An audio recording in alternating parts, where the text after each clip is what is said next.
Setiap keputusan politik haruslah dipertimbangkan secara matang dan penuh tanggung jawab. Bismillahirrahmanirrahim. Assalamualaikum warahmatullahi wabarakatuh. Selamat pagi, salam sejahtera bagi kita semua. Salam Om Swastiastu, Namo Buddhaya, salam kebajikan. Perkenalkan, nama saya Nudah Maulinda. Saya merupakan pembicara pertama dari tim debat SMA Negeri 1 Muihulu. Dewan juri yang terhormat, saya mewakili teman-teman saya ingin menyampaikan bahwasanya kami sangat-sangat tidak setuju dan menolak adanya mosi Dewan akan memberikan hak pilih kepada anak-anak di bawah usia 17 tahun yang dianggap memiliki pemahaman politik yang memadai. Sebelum saya menjelaskan alasan mengapa kami tidak setuju terhadap mosi perdebatan kita kali ini, izinkan saya untuk memaparkan kata kunci dari mosi perdebatan kita. Yang pertama, Dewan adalah majelis atau badan yang terdiri atas beberapa orang anggota yang pekerjaannya memberikan nasihat, memutuskan suatu hal dan sebagainya dengan jalan berunding. Yang kedua, hak pilih adalah hak yang dimiliki oleh penduduk untuk memilih. Yang ketiga, berdasarkan Undang-Undang Nomor 35 Tahun 2014, anak-anak didefinisikan sebagai individu yang berusia di bawah 18 tahun. Yang keempat, politik adalah suatu aktivitas yang dibuat, dipelihara, dan digunakan untuk masyarakat untuk menegakkan peraturan yang ada di dalam masyarakat itu sendiri.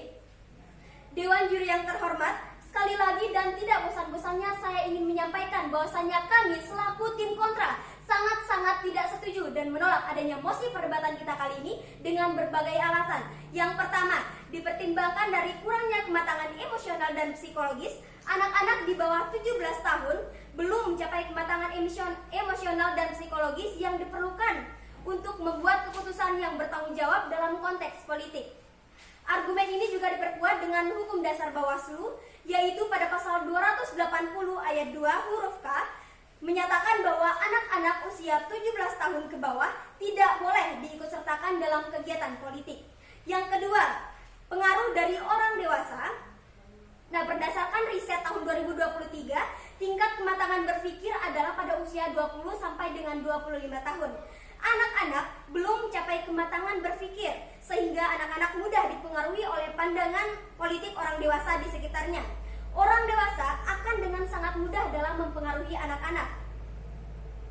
Hal ini sangat bertentangan dengan pasal 15 huruf A Undang-Undang Nomor 35 Tahun 2014 yang mengatur bahwasanya setiap anak berhak untuk memperoleh perlindungan dari penyalahgunaan dalam kegiatan politik. Dengan kata lain, anak wajib tidak disalahgunakan dalam kegiatan politik. Yang ketiga, kurangnya pengalaman hidup. Anak-anak memiliki pengalaman hidup yang terbatas, sehingga kurang memahami isu-isu kompleks yang seringkali menjadi bagian dari platform politik.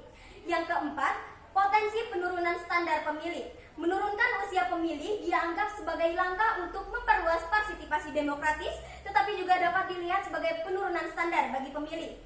Yang kelima, konsistensi hukum.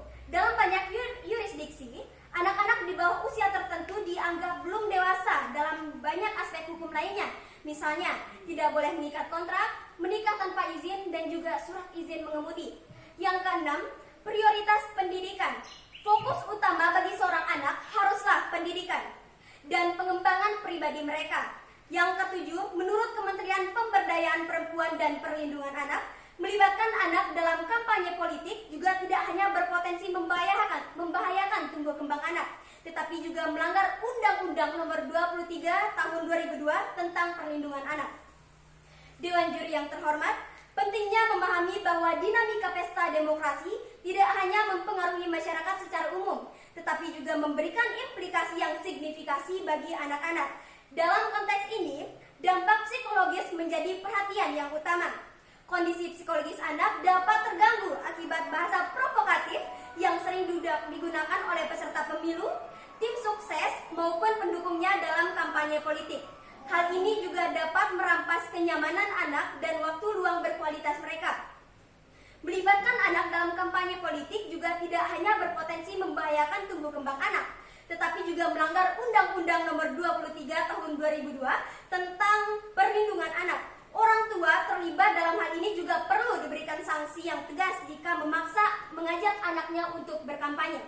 Dewan juri yang terhormat, demikian pemaparan materi dari saya. Untuk lebih jelas dan terperincinya akan dijelaskan oleh pembicara kedua. Terima kasih. Wassalamualaikum warahmatullahi wabarakatuh.